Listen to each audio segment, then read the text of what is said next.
একটা দেশের একটা ক্রিকেট পাগল জাতির প্রত্যাশার জোয়াল যে বয়ে বেড়ান সাকিব, ওই কাঁধ দুটো কি নুয়ে পড়ে না চাপে, লাগে না ক্লান্তি। হাজারো সমালোচনার তীরে বিদ্ধ হতে থাকেন, প্রতিটা অভিব্যক্তি থাকে আঁতুষ কাচের নিচে। তবুও দিন শেষে তিনি অনন্য, তিনি অদম্য। তার আলোয় ভাস্বর হয় ৫৬,০০০ বর্গ মাইলের সবটুকু।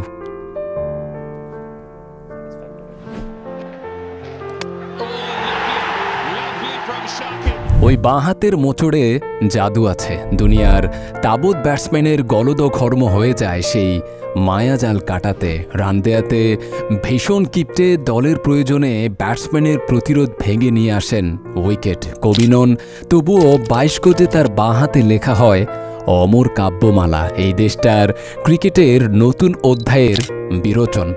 ব্যাট হাতে গেলে হয়ে ওঠে চাবুক, আক্রমণের মন্ত্র জপে শাসন করে চলেন প্রতিপক্ষের বোলারদেরকে। মূল্যকাঠের নিষ্প্রাণ কাষ্ঠখণ্ড তার হাতে হয়ে ওঠে জীবন্ত চাবুক। আগুন নিয়ে খেলাটা অভ্যেস, রোমাঞ্চ নিয়েই বাঁচেন। আউট নামের ক্ষণিক মৃত্যুর আগুন নিয়ে চলে খেলা। তবু তিনি সাকিব আল হাসান, ব্যাট হাতে দলকে জয়ের বন্দরে নেয়াটাই যার কাজ। হয়তো আজ নয়তো কাল চলছে।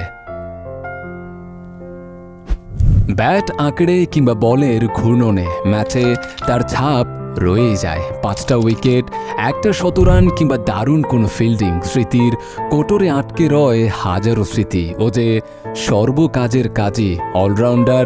মানুষটাকে ঘৃণার হুতাশনে পোড়ান কিংবা ভালোবাসার কোমল গালিচায় হাঁটতে দিন, এড়িয়ে যেতে পারবেন না একজন সাকিব আল হাসান এমন দেশে জন্মাবে একবারই। আর বেশি দিন নেই, ক্যামেরা পক্ষীর চোখে খুঁজলেও পাওয়া যাবে না মানুষটাকে। ব্যাট হাতে নির্ভরতা কিংবা বল ঘোরানোর নির্ভরতা যোগাবেন না। ইতিহাসের মোড়ে, রেকর্ড বইয়ের পাতায় আর হাইলাইটসের রিলে মনে রয়ে যাবেন হৃদয়ের অন্দর মহলে। ভালোবাসার সোনালি ফ্রেমে ক্ষণে ক্ষণে পড়বে মনে, এমন একজন ছিল, দিয়েছিল সব কিছু, ভালোবেসেছিল, ভালোবাসিয়েছিল, জিতেছিল, জিতিয়েছিল। হয়তো সেদিন অস্ফুটে বেরিয়ে আসবে, ভাগ্যিস একজন সাকিব আল হাসান ছিল। ওদের কাছ থেকে ভালোবাসা নিও, নবাব ৭৫টা জড়িয়ে থাকুক মমতায়।